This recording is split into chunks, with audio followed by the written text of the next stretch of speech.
I think a long time people thought of like Pixar movies exclusively when they thought of animation, and it's nice that movies that look different than those and have different tones than those and different styles than those and different music than those and all that. It's nice that those are gaining so much popularity. I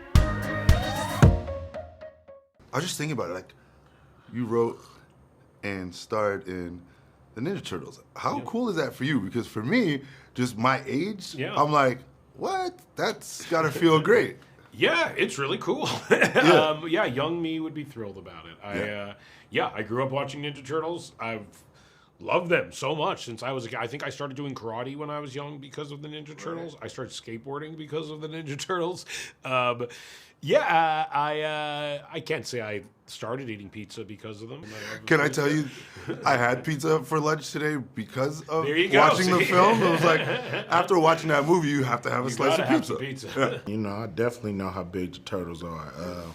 They've been big from day one. Like, the concept, the ingredients that they have in this franchise is, you know, it's like home runs, you know what I mean? You got teenagers, they mutants, they ninjas, they turtles, live in the sewer and eat pizza, you know what I mean? Like, with youngsters and people that's into animation, like, how could you miss with that combination? Oh, I loved getting to play April. It was really crazy getting that call because, 90s baby, I feel like she's just such an obvious character in my mind, like somebody that I think about that I've had to play in games with my cousins and people from school, you know. Of course. So it was I love really. that you said that. What? It's true. It's nostalgia, right? Yeah, of course. Yeah. It's like everybody knows you're the girl you play April, and you get like Pink or Yellow Ranger, like you sort of, you know.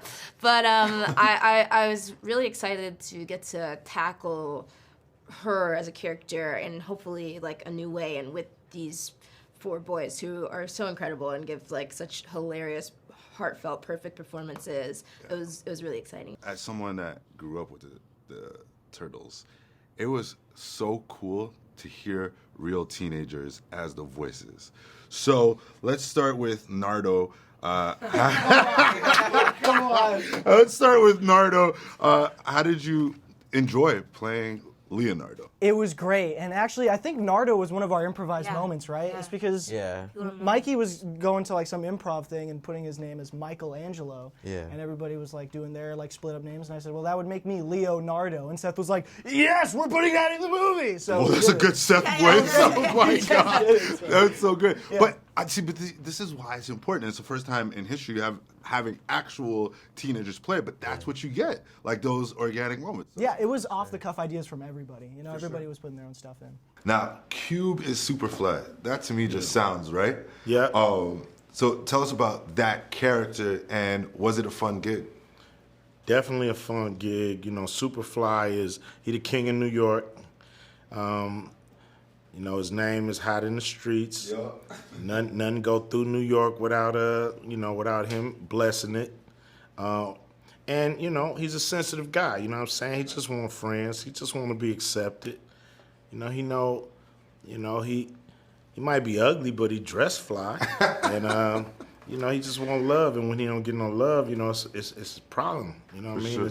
It's an issue. All right, let's go to Michelangelo. Michelangelo encourages his brothers to, you know, just do regular stuff. Why would you say Michelangelo is the heart of the team? Just his love for every living and non-living thing in the world. So much love. For his love for people, his love for his brothers, his family, the people who don't even know him yet, and the little bug in the sewer that floats floats around. So, you know, his love for everything. For sure. And then Raphael has a little anger issues. All good. A little bit. All good. What would you say you love about Raphael that Raphael brings to the team?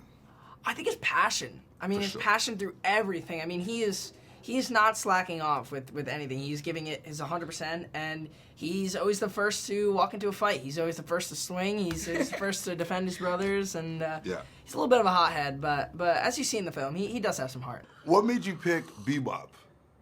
I'm a fan of a comedy duo. That to me is something I've always liked, and the idea of being a part of Bebop and Rocksteady was exciting. Yeah. I've played a warthog in the past, so I feel like I know how to do that well. I like to stick with it by wheelhouse.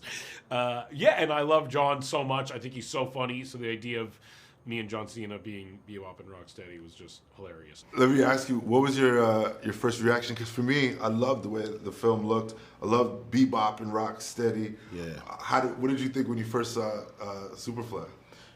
Incredible, you know, and you mentioned the look of the film, next level animation, just beautiful to watch all the way through. From one scene to the next, you're looking forward to seeing the artistry, and that's great, you know, because animation been around for a long time, and we feel like we've seen it all, you know, and we haven't, because here we go with the Ninja Turtles, you know, taking it to the next level, and so it was hard not to have fun with a character like this. You know, I thought he was gonna have a pimp hat, Cadillac, you know what I'm saying, a couple of, you know, little youngins on the side, but it wasn't that, you know what I mean, it's cool, you know what I mean, so, you know, we made it work with the big Superfly, yeah. Now, with Donatello, one of the reactions that I loved was couldn't believe when there was more mutants. Exactly. How do you think audiences will feel when they see more mutants? Do you think it'll be similar? I think it'll be similar, 100%. I think maybe a little more, because it's one thing to grow up and never know like that there's people like you around, but it's another thing because they look so cool. Like when I saw them on screen, I remember they showed us like on a little computer, and I was like freaking out because I'm like, these guys are so sick. Like especially because there's gonna be toys that are gonna be like these little crazy mutants. I think it's so awesome, and I think I'm just like blessed to like even like be able to watch this movie because it's just so cool. So when the trailer dropped. Some love and some hate, equal parts. Sure, yeah. Right? How did you feel about it? And did it influence you in any way or impact you in any way? I mean, I was excited. I heard "Can You Kick It?" and I was like, let's go. Hey! Yeah, I mean, I think you never know how people are going to respond to things, but also I'm like, it's a trailer, like it's meant to like build interest, build hype, but it's not the whole movie, and so I feel like if there are people who are doubting just based on that, I'm like, don't worry, like come buy a ticket, come see like the heart and the friendship, and I don't know, yeah, I think it's good. Yeah, you know, we love the experience. You know, Ayo, she does an amazing job as portraying April. You know, she's the second iteration of a black girl, as being April, and you know, she absolutely kills the role, and April in it, she just is amazing. She's funny, she's smart, she's intelligent, she's everything that she's supposed to be, plus more. So I can't wait for fans to see her version of it in this movie. How important or how much time was spent on just making sure that whether it was the score or the soundtrack, it seems very intentional. Oh, very much so, yeah. You know, the music is really inspired by the music that me and Jeff Rowe, the director, grew up listening to and loving. We actually talked about Tony Hawk Pro Skater a lot, like the weird mix of kind of punk and rap music that was in that when we were growing up. And kind of and to get, you know, like Trent and Atticus like to score the movie, like I grew up listening to Nine Inch Nails, and it's all kind of from the era that a lot of the hip hop from this movie is inspired, you know, is from directly. And so to me, it's like a real homage to like the music I grew up listening to, and kind of like a love letter to all that stuff. Yeah, I mean, I think it's really crucial to just like the vibe, and I feel like they were so intentional with what they wanted to bring with that and add to that. You know, if you're here and you have, you know, feelings about music, it's just like a song can evoke so much and a score can evoke so much. So I love what they did with it, and that they like dug into that nostalgia, but also the way that I think like Gen Z right now is definitely having a nostalgia kick and is really into you know, like earlier music. They're really into having physical copies of things. Like there's this this sense of like, wait, let's check that out. Tell me about this. Like, there's been a lot of animation killing it this year, whether it's like Super Mario or Across the Spider-Verse. How good is it, or how important is it to see animation at this high level in our theaters right now?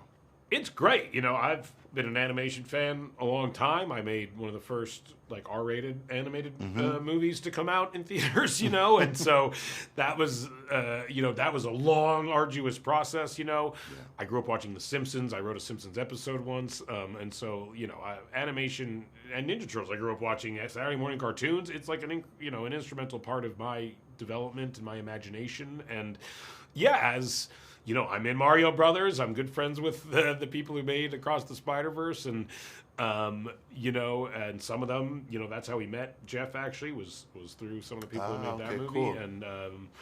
And Mitchell's vs. the Machines, and so yeah, it's great. You know, I think animation. I think a long time people thought of like Pixar movies exclusively when they thought of animation, and it's nice that movies that look different than those and have different tones than those and different styles than those and different music than those and all that. It's nice that those are gaining so much popularity. Like the video? Then hit the button, or better yet, drop us a comment. Then check out our latest videos here. And don't forget to subscribe by hitting the button here for more celebrity interviews and entertainment news.